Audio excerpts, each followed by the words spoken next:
Pojďte, starosto. Co je? Musíte to oznámit. Lidi už jsou netrpěliví. Ať si jde krejčí. Koukejte!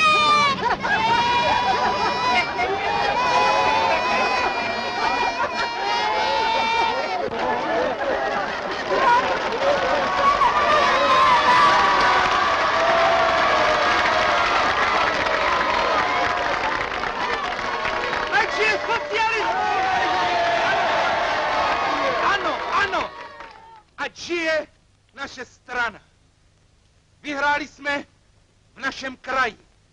Vyhrajeme, musíme vyhrát v naší zemi a na celém světě.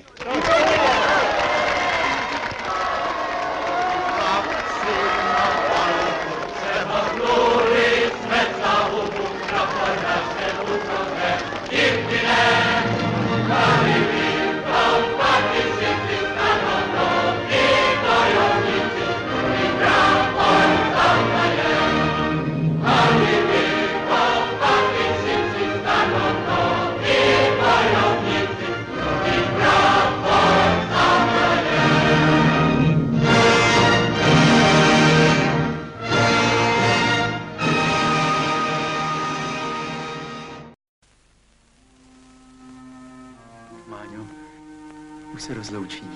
No bylo by zbytečné, aby si šla se mnou až na nádraží. Podívej se, jak je to krásné, když je naše Kladno celé rudé. Ty myslíš pořád jenom na rudé Kladno?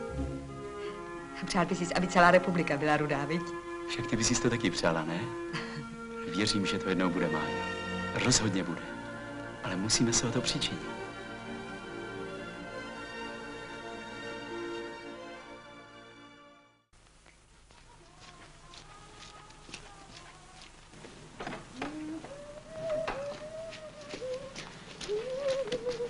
Počkej!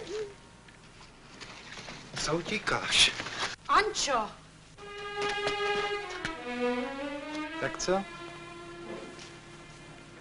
Už jste si to rozmyslela, Minaříková? Anča musí na Kladno. Dali jsme už slovo a to my dodržíme. Já vám ukážu, kdo dodržuje slovo. Máte okamžitě výpověď z práce i z deputátního bytu. To přeci není možný, milospane. Vždyť jsme v republice. A vy si myslíte, že v republice bude čeleď pánům poroučet? Co moje děti? Kam bych šla teď v zimě? Vaše děti. Nemyslíte si, že na mě přivedete vaše fakany, aby mě tu zvali a prosili? Takový věci na mě neplatí. Děti sem vodit nebudu. Vím, že by to bylo marný. Přivedu sem ale někoho jinýho. Jeho slovo bude na vás jistě platit, pane správec. Člověk, div by zase před milospánem nepadal na kolena, prosil a ruce líbal. Bude to ještě dlouho trvat, než z nás ta otročina vyjde. No, jen nelekněte, už s námi vorat jako s dobytkem nebudete.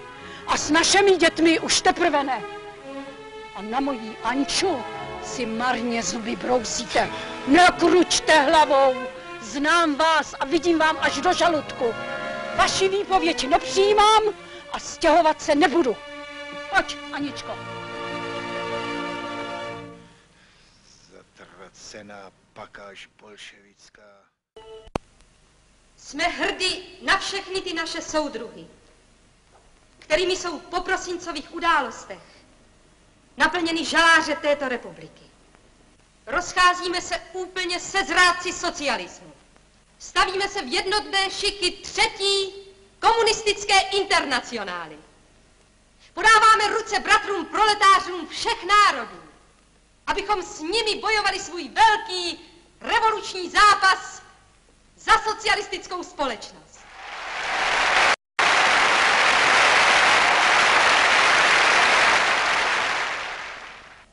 Hledíme s odvahou příštím bojům vstříc.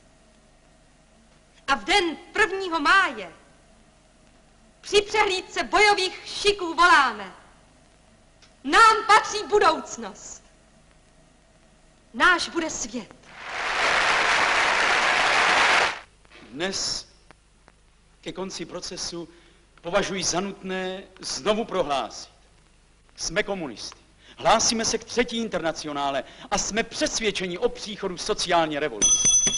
Nepřipustím tady komunistickou propagandu. Žádný soudní rozsudek není sto změnit v nás toto přesvědčení.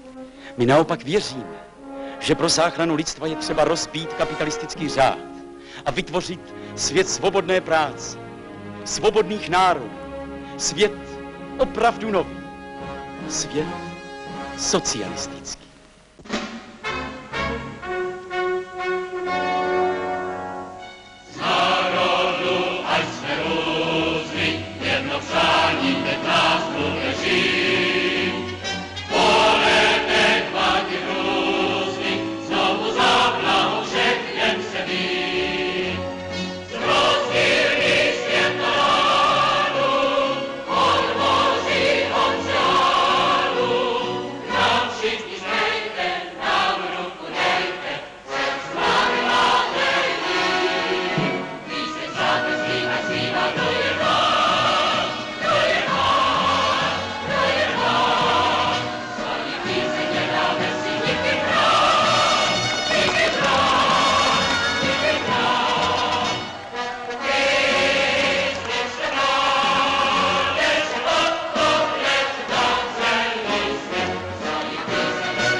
Edek, to je falžíru?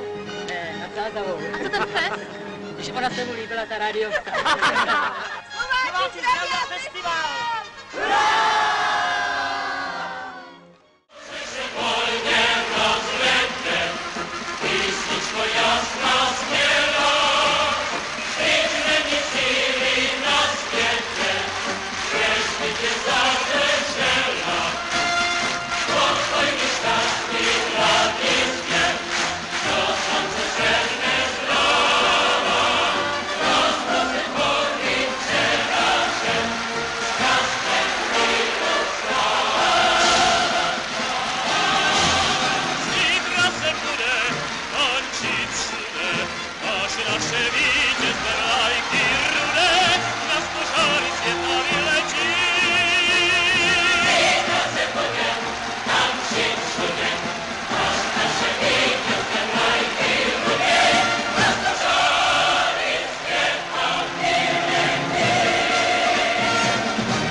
Pustil Religa, ale nestačil s ním utéct.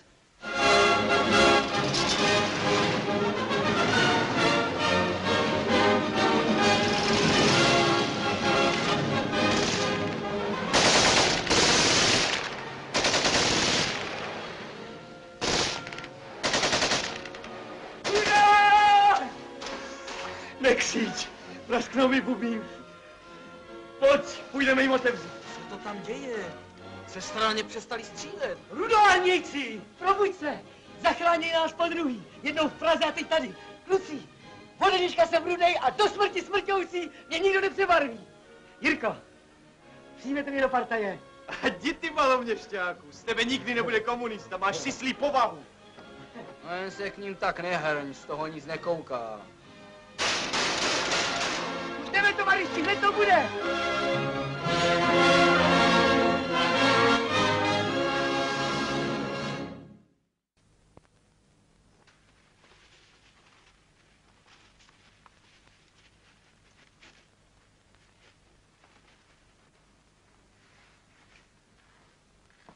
Ne. Všecko je to nesmysl. Neměli jsme se nic začínat, měli jsme čekat. Zbabělci! Není třeba nám nadávat. Pane má pravdu. Nejsme dobrodruzi, jsme hospodáři. Zráci jste, a ne hospodáři. Zapomněli jste už, co pro vás říše všechno udělala? Křičeli jste Sieg Heil, když vám dávala, a teď ji zrazujete. A co nám vlastně dala? Co? Křiklouny, jako jste vy? Nehnali jste nás jenom do neštěstí. Syny jsem ztratil v této prokleté válce. Kam teď půjdu? Ukopat jsme vás měli, hned jak jste tady začali křičet. Kamením utlouct i s tím vaším prašivým vůdcem. Co? Co? Kdo mu zakroutí krk? Nikdo? Babi. Který... Já sám... Pust!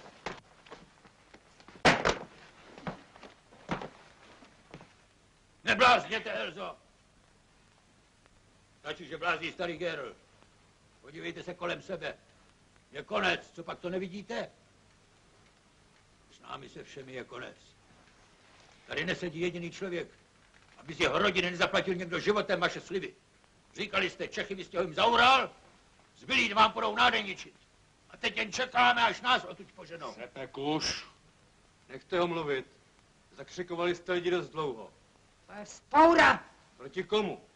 Proti Elze Magerové? No, komu budeš teď udávat? Ovce jste! Nic jste nepochopili a nic nepochopíte. Právě tak, Valtře. Sedíme tady a přemýšlíme, co s námi bude. Bojovali jsme proti Rusům. Teď s námi půjdou Američané. Válka nepřestala. Musíte bojovat dál, jako byste byli na frontě. Musíte udělat, co vás chceme. Nekřičel, co oni to udělají. Musíte. Potřebují se jen trochu vymluvit. Musíte! Musíte! Musíte! Musíte!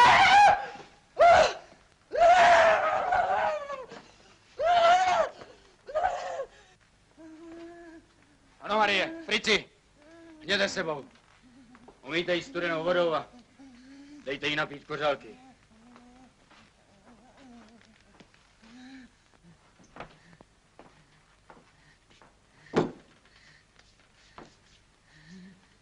Co je s ní vlastně? Hysterie. Rozčilila se. No půjdeme. Dobrou noc.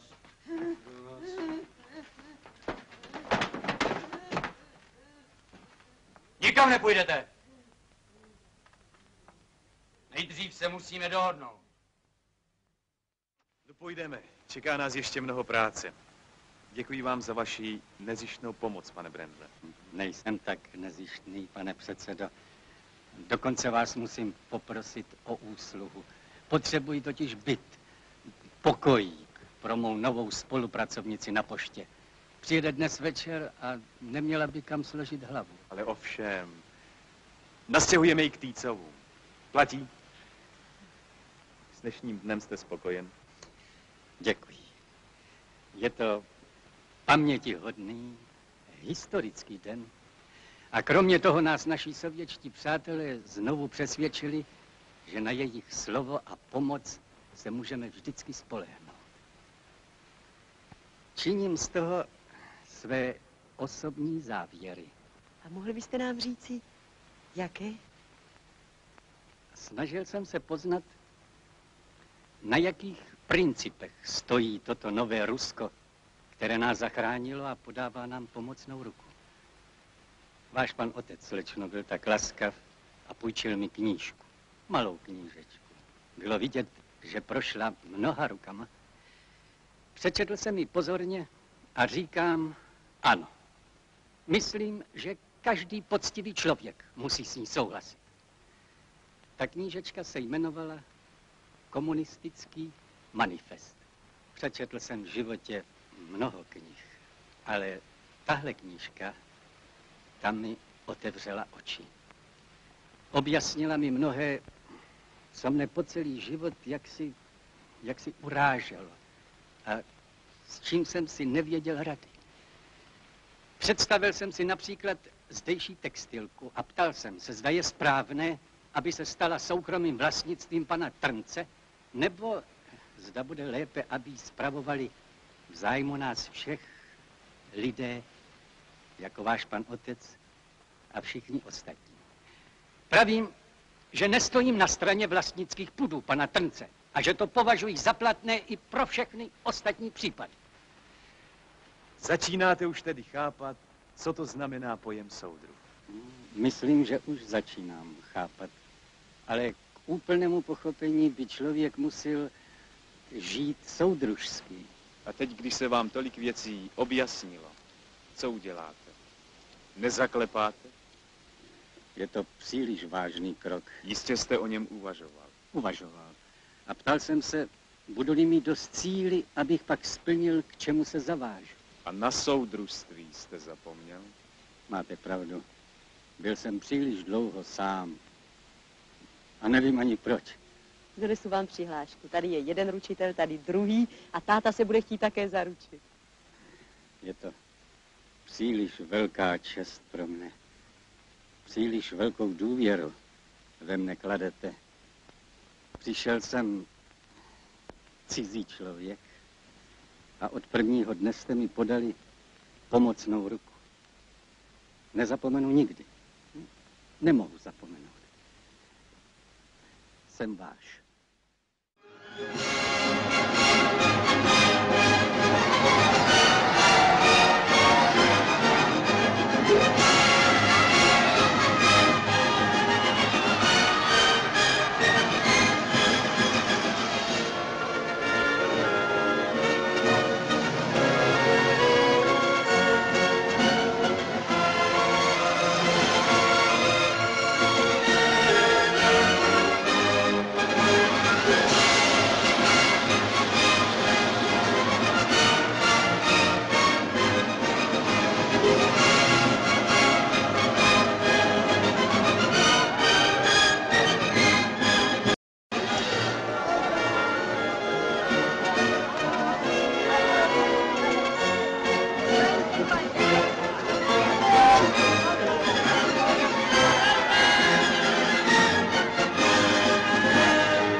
Fašismem chtějí ubít svobodu, aby mohli ubít mír. Nám nezbývá než boj. Nesmiřitelný boj. Boj za svobodu proti fašismu. Boj za mír proti válce. Boj za stát dělníků a rolníků. Neboť co říká soudruh Gottwald? Chtějí-li pracující masy žít, musí kapitalismus zemřít. Ale Hrome! Tetrzo, ticho! Nemluv! Nemáš slovo! Správný chlap si vezme slovo sám. Soudruzi, to je pravda, že pan továrník si vzal slovo, ale co na to, ať ho má, aspoň uvidíme, co nám řekne. Soudruzi, tak mluvte, pane továrníku. No to jsme zvědaví.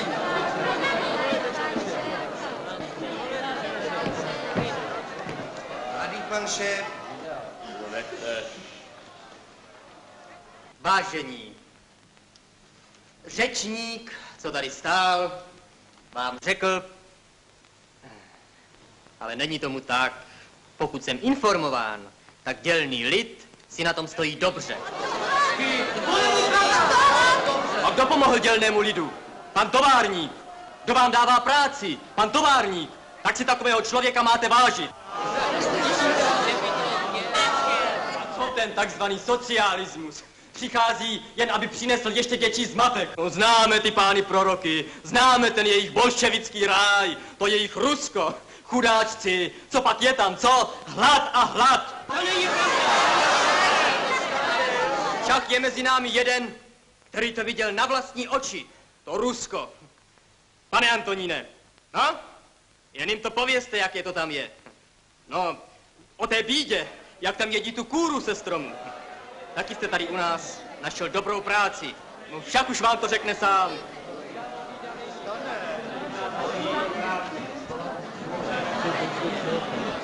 To je příbuzný šéf. Já totiž... Ano, byl jsem v Sovětském svazu.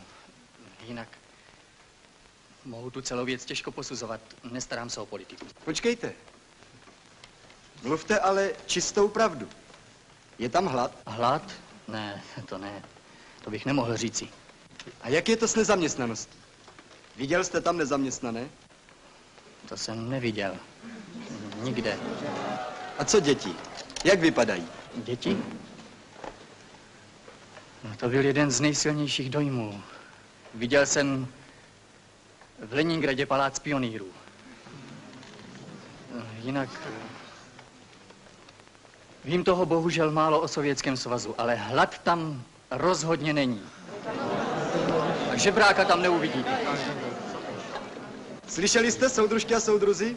To je hlas člověka, který tam byl. A není to ani dělník, ani komunista. Přečtěte si, co píše soudruh Fučík o Sovětském svazu. A pochopíte, proč tam žijí lidé tak radostně. Proč tam není nezaměstnaných, bídy a hladu. Protože tam vládnou dělníci a rolníci, ne statkáři a kapitalisté. Jest to u nás? Kdo zavírá dílny? Pan továrník. Kdo zachází s lidmi hůř než s dobytkem? Statkář a továrník. A kdo zavinil bídu milionů nezaměstnaných? Páni kapitalisté!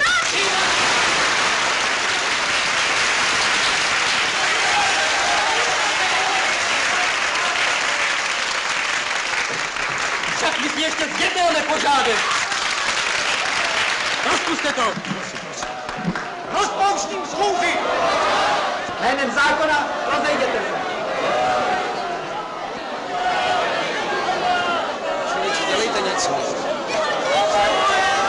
Soudruzi a soudružky, já jako dělník, jak vás... Hladil si dělnickou třídu. Skandál. Vyklidit sál.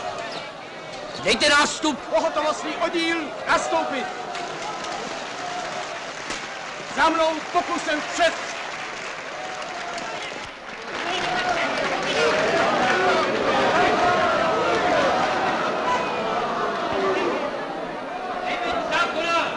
Rozejděte se.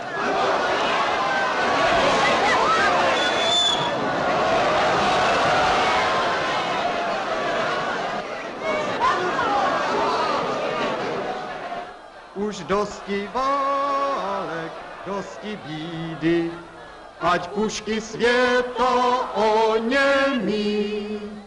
Končí se vláda vaší třídy a nový vlád